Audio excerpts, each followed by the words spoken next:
child laborer, one child, many children. Friends, this prize gives us tremendous opportunity in our fight, in our struggle, but also I feel a deep sense of moral responsibility. When we are talking here and addressing this press conference, millions of children cannot talk in freedom, cannot enjoy the freedom and smile as a child. We have to work for them. A journalist was asking yesterday, and I was just sharing with Malala and Malala's father, Zia Saab, that what is common in two of you? And I told, first of all, she's like my daughter. And I asked her, do you accept it? And she said, yes. Is it?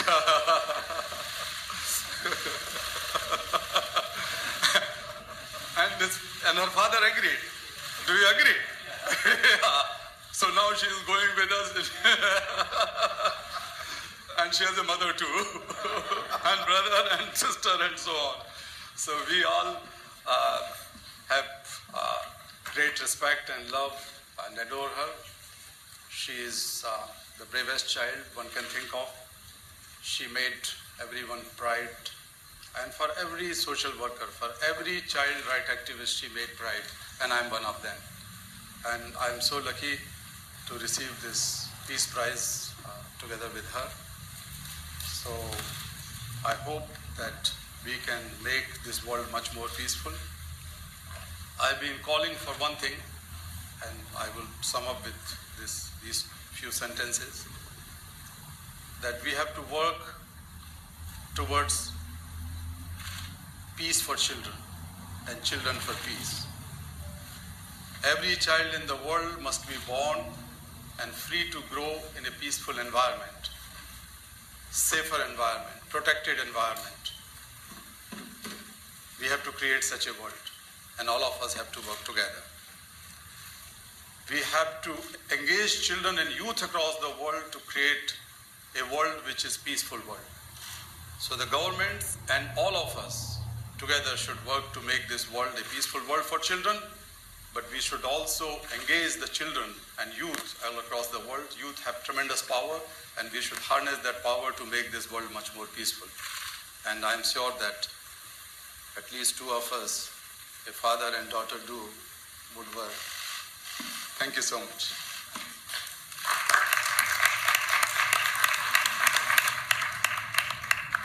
Now I give the floor to Malala Yousafzai, please. Thank you so much. First of all, I'm feeling really honored that I'm sitting with my father, and it is a great honor when you are sitting with a person who has been struggling for children's rights, for their freedom, for a long time. And you are an inspiration not only to me but children all over the world, that they should stand up for their rights. And that is why we are here. We are not here just to accept the award and get this medal and go back home. No, we are here to tell the children especially that you need to stand up. You need to speak up for your rights. Now it is not time to wait for someone else to come and speak for you.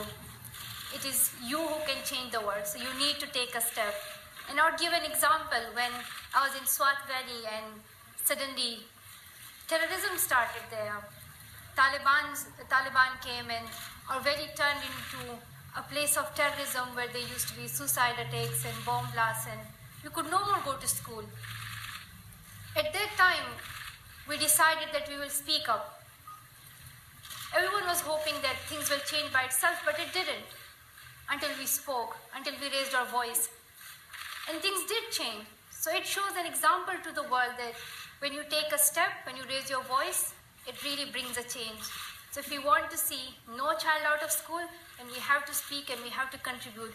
And I'm really happy that my friends are here, Kainat, Shazia, and Kainat Somro as well. They are from Pakistan. My friends from Nigeria and from Syria are also coming, who is now a refugee, and she's now living in Jordan. So I'm really happy that they are here with me, and we all are standing together and telling the world that we are here to fight for our rights, and that it is all right to go to school. Why should it be neglected? Why are we fighting for something which we deserve? Because in this world, if we are thinking that we are modern and we have achieved so much development, then why is it that there are so many countries where children are not asking for any iPad or computer or anything else? What they're asking for is just a book and just a pen. So why can't we do that? Why can't we just give a book and a pen? Why can't we just give a school to children, which can really change their future, which can really change their world? They're asking for nothing special, just a school. And that's what we are saying here today. So I'm really honored that we are here at with great people, with great people like Kailash Satyarthi, who is now my father. So, and I'm really honored. Please sure that she's not going to back with you. No, actually, I love my parents, and but I don't really. I have like 2 brothers as well. So I told them that like, if I knew these boys are going to be born here, I wouldn't have come into your family. So I hope that your family would be much better than that family where my brothers are. I'll just get rid of them. So thank you so much once again, and thank you to the Nobel Committee as well for highlighting children's rights issue and for giving it importance. Thank you so much.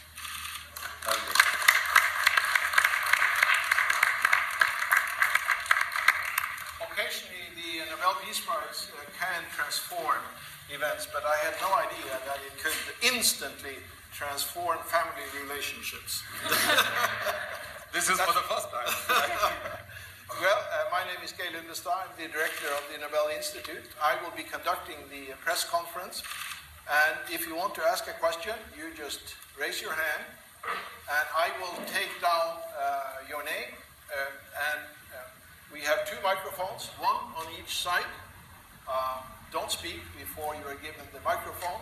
Identify yourself, and also tell us to whom your question is directed. Okay, Tom Christiansen, yes.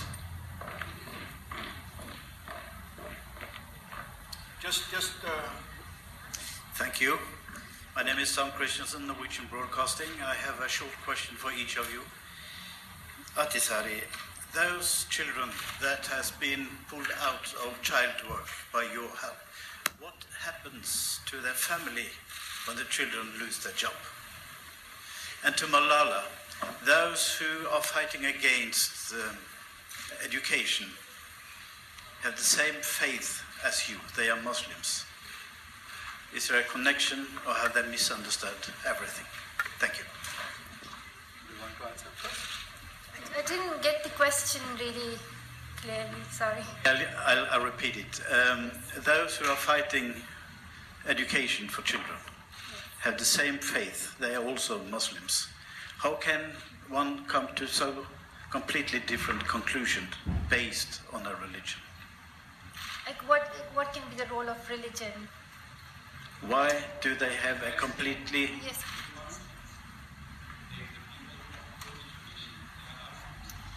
Yes.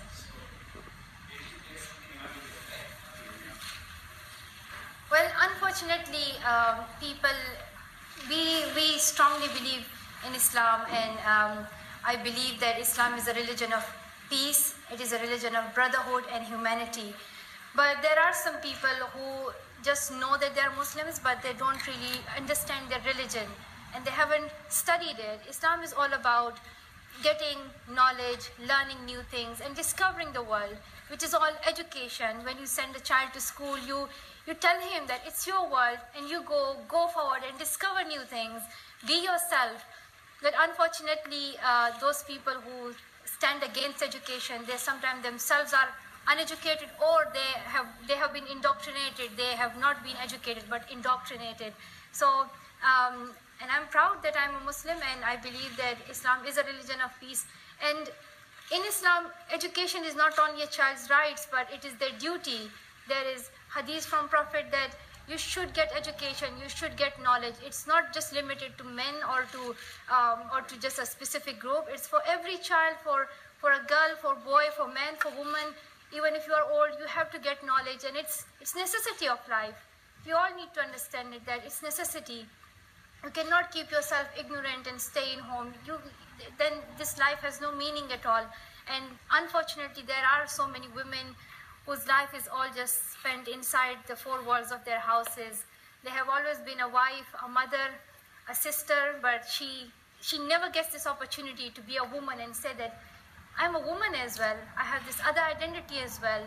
Why am I supposed to just work in home? Why do I not get this opportunity to go outside and say that I also deserve to be known as a woman? But I get your question, and unfortunately they need to get the real education of Islam and they need to study it. Absolutely. As far as the children whom we rescue in India or anywhere in the world, we must ensure, and we ensure, their education and rehabilitation. Freedom is a birthright. There is no compromise, there is no negotiation, there is no bargain about freedom. It is everyone's birthright. So freedom is must. And then we have to ensure education. We should also understand the vicious circle between the poverty, child labor, and education. Globally speaking, 168 million children are in full-time jobs. And almost 200 million adults are jobless. This is one relationship. Most of the children who are fully employed, they belong to those families and parents who remain jobless.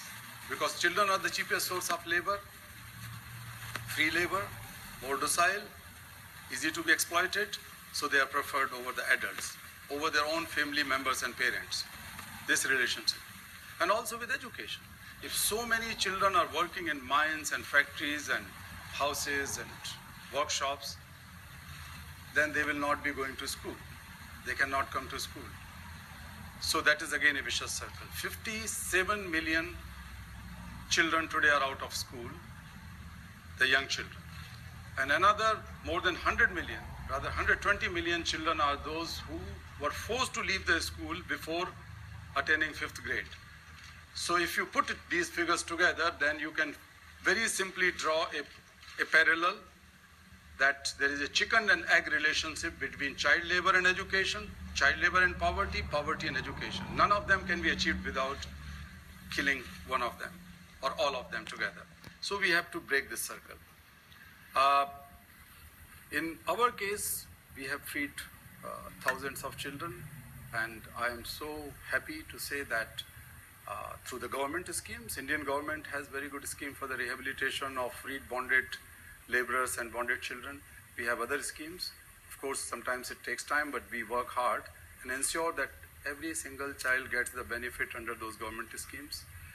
My own organization in India, Bachpan Bachao Andolan, runs 3 rehabilitation centers. This is education, rehabilitation and training centers, so that the children who are freed can go there and be educated, so that they can join the mainstream education eventually if they're young. And the children who are 16, 17, 18, they are also imparted vocational training. But more importantly, we always had a vision, and this vision had come true in many cases, that a freed bonded child laborer or a freed child should become the leader, the ambassador and pioneer for the work. And it has happened. Many of my teammates and colleagues in India who are freeing other children are the former child laborers or former bonded child laborers. They were forced laborers. Some of them were trafficked and sold, but now they are freed, the girls. And the girls have become the pioneers and champions in freeing other girls. And they are much more effective than me or any of my colleagues, let me say you. With full of This Nobel Peace Prize, it seems like a pressure, but it's not pressure, it's strength and it's encouragement. I feel much stronger now that now I'm not alone, we are all together. My friends are here, Kailash Satyarthi and the Nobel Committee and the world leaders. We all are going to stand up for education, and a change is coming. It gives me big hope. I forgot. I was so deeply involved in this thing. Yeah. Oh yeah, yes. Yeah, thank you so much. Thank you so much. So the consumers have to play a very important role. Their consciousness, their concern, their action, and their power is vital in the fight against child labor in the world. But I won't prescribe this solution as the blanket boycott of goods or the blanket ban on the goods. This is not going to solve the problem. But what consumers can definitely demand to the shopkeepers, and the shopkeepers will put it to others in the full chain. But one can demand that we want to buy a shoe or a cloth or a shirt or a football or a toy which should be guaranteed of being free of child labor, free of child slavery, free of child trafficking and so on. Even it should be environmental friendly, and it should be workers friendly, not just simply child labor, but the decent work for adult workers is equally important, and equally important is the environmental standards. So the consumers must ask these questions every time, and that is possible. So eventually the consumers and the industry both can work in hand in finding the solution to a common problem. And I'm sure that it is possible. And it has happened in many cases, like in case of carpet industry. 15, 20 years ago, the number of child laborers in South Asian carpet industry was more than 1 million. And the same sources now says that the number of child labor in this industry in Pakistan, India and Bangladesh have come down to 250,000.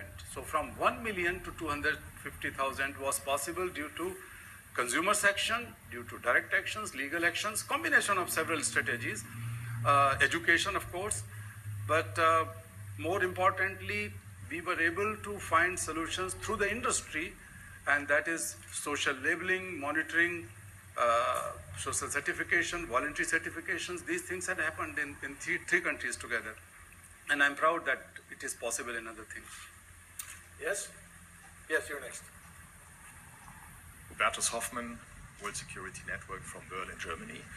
To both laureates on the education side, could you be so kind to summarize from your different perspectives and your work how to promote more tolerance, respect towards women, children, ethnic minorities and races globally?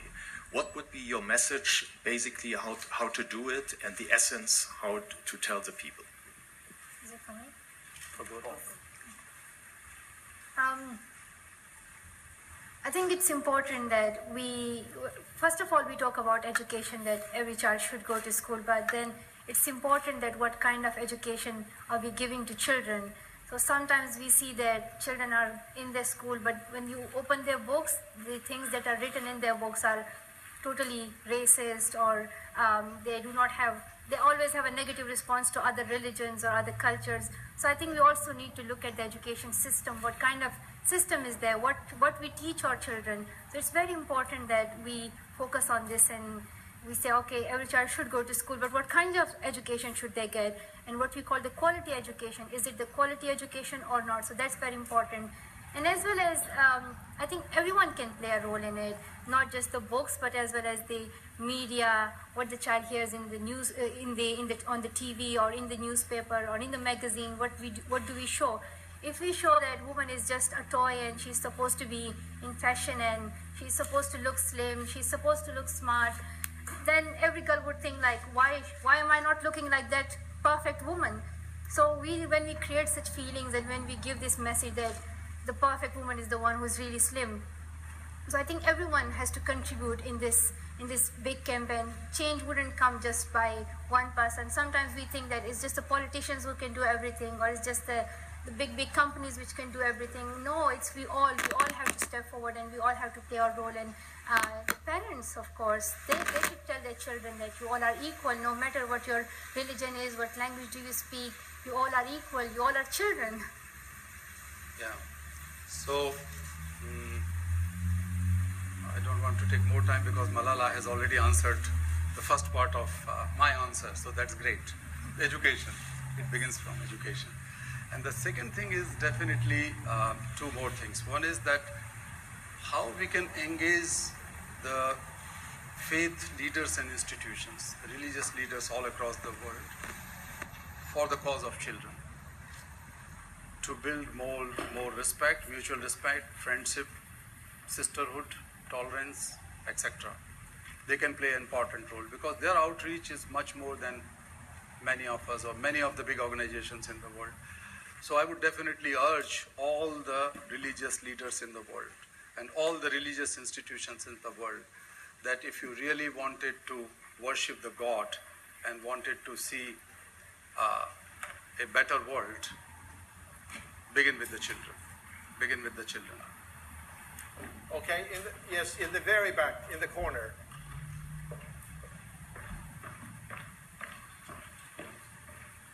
No, yes, I'm sorry, yes.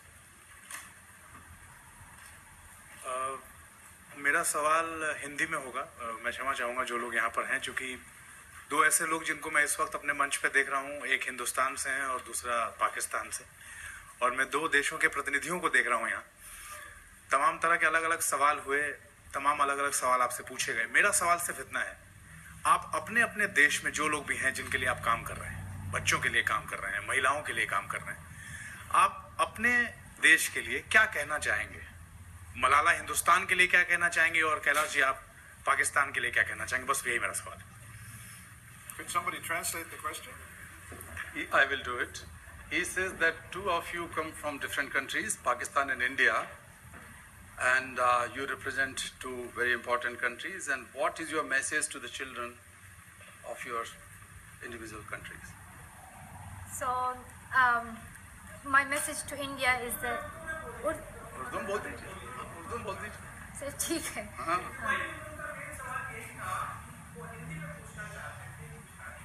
ताकि Hindustan Okay, we'll answer in Hindi. ठीक है।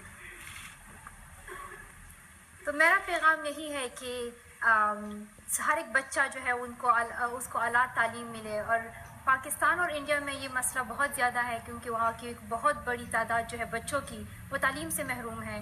और हम देख रहे हैं कि कुछ लोग जो है अभी उठ खड़े हो रहे हैं, और हिंदुस्तान के लिए तो मैसेज बिल्कुल सिंपल है, वो ये है कि आपके पास कैलाश सत्यार्थी है, आपको किसी गम की ज़रूरत नहीं है, आप सबको बस उठ खड़ा होना होगा, आपको अपनी आवाज़ उठानी होगी और आपको ख़ुद पे यकीन करना होगा, क्योंकि जब आप ख़ुद पे यकीन करते हैं, जब आप आगे जाते हैं तभी तब्दीली आती है। तो इंडिया की कामयाबी ही बच्चों में है, बच्चों की तालीम में है। इंडिया इंशाल्लाह कामयाब होगा जब बच्चों को आला तालीम मिलेगी, और दोनों ममालिक के बच्चे जब आला तालीम हासिल करेंगे तो उन दोनों ममालिक के दरमियान जो है यानी ताल्लुकात भी अच्छे होंगे। अगर हम बच्चों को सिखाएंगे कि बर्दाश्त क्या है, सब्र क्या है और अमन क्या होता है, तो इंशाल्लाह दोनों ममालिक के दरमियान बहुत अच्छे रिश्ते होंगे और हम फिर से भाई भाई होंगे। शुक्रिया। मैं मलाला से थोड़ा अलग ये बात बोलूँगा, क्योंकि मैं बच्चे तो बच्चों को पैगाम दे सकते हैं, इसलिए मलाला ने दे दिया, लेकिन मैं पैगाम देने के बजाय कोशिश करूँगा पाकिस्तान में भी और इंडिया में भी और दूसरी जगह भी कि कैसे हमारे युवा, हमारे यूथ और हमारे बच्चे अमन के रास्ते पर साथ साथ मिलकर चल सकें।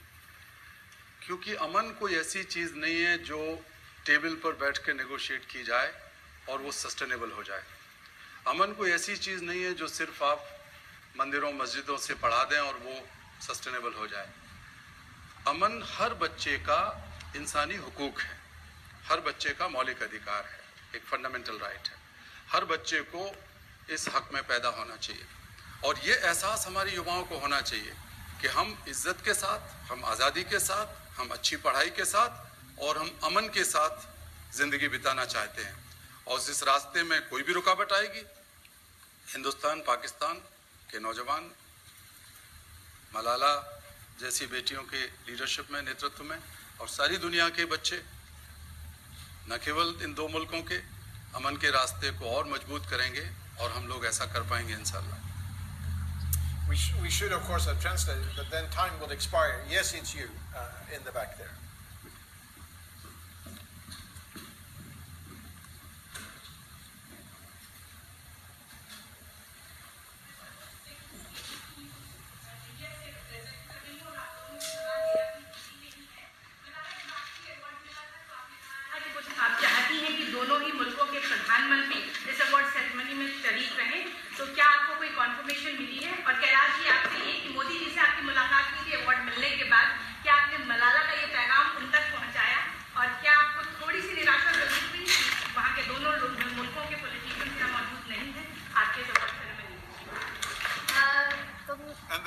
is. Could somebody tell us what the Is question is? that for Yeah, she could understand. yes. The question for me was that you invited both the prime ministers of Pakistan and India, and have you received any confirmation? Are they coming or not? That was the question for me. And what did I do with my Prime Minister in India? That was the question to me. Okay. Okay. Did I pass on the Malala's message to the Prime Minister of India? So please, Yes. So can we, it was my wish that the prime ministers of both the یہ میری خواہش تھی کہ دونوں ممالک کے وزرائے اعظم جو ہے وہ آ جائے، اور یہ بہت ہی بڑی عزت کی بات ہوگی کہ دونوں ممالک کے جو وزیر اعظم ہے وہ ساتھ کھڑے ہو، امن کی بات ہو، اور ہم نے ہمیشہ ہی امن کے لیے بات کی، اور ہم چاہتے ہیں کہ دونوں ممالک کے درمیان امن ہو، کیونکہ اسی ہی میں دونوں ممالک کی ترقی کا راز ہے، اور اسی طرح ہی ہم کامیاب ہو سکتے ہیں۔ تو مجھے تو ابھی تک کنفرمیشن نہیں ملی، اور ایونٹ کل ہے، تو اس کا مطلب یہ ہے کہ کوئی پازیٹیو رسپانس نہیں آیا ہے۔ یعنی میری تو ایک چھوٹی سی ریکویسٹ تھی، وہ تو ٹوٹلی ان پہ ڈپینڈ کرتا تھا کہ وہ ایکسیپٹ کرتے یا نہ کرتے، یا یہ کم سے کم یہ کہنا کہ ہم نہیں آ سکتے۔ تو مجھے یعنی کوئی رسپانس نہیں ملا ہے، نہ نیگیٹو نہ پازیٹیو، کوئی بھی نہیں ملا۔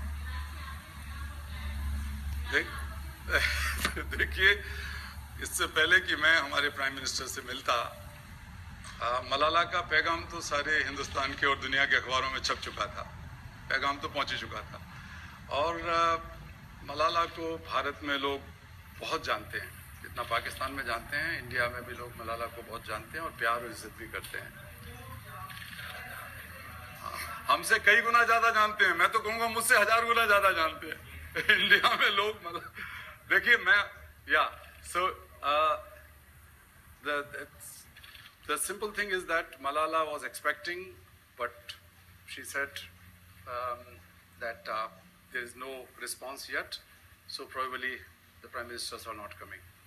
I am saying that this message has already been delivered to everyone through the media, even before I met India's prime minister, so it was up to them. But for me, as I said before, that the more important thing for me is the peoples to people relationship between India and Pakistan.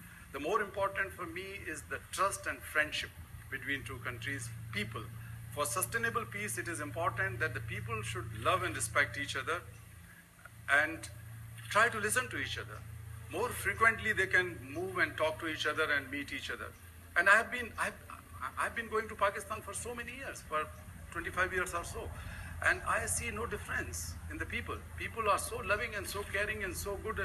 I feel like they are my family members. Well, we are rapidly running out of time. Most of the questions will remain unanswered, but the final question, yes, to the gentleman in the second row. You.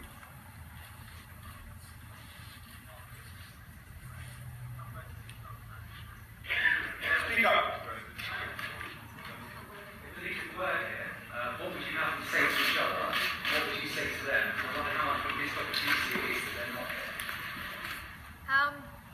Well, it would have been a great honor for me if both the leaders and the Prime Minister would have come here, because we have always tried to see good relationships between Pakistan and India, and we strongly believe that for the development of both the countries, it is important that they have strong relationships.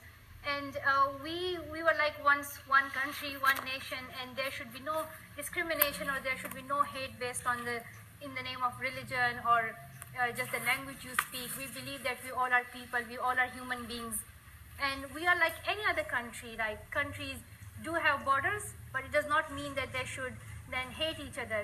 So if the Prime Minister would have come here, I would have been very happy, and I would have thought of it as a big opportunity to ask them to have good relationships and to make education together their top priority and work on it together, because we see that the number of children who are out of school are mostly in India and Pakistan. The number of children who are suffering from child labor are mostly in Pakistan and India.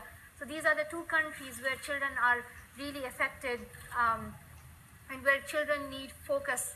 So I would have asked both of them to focus on education and to make it their top priority and work together.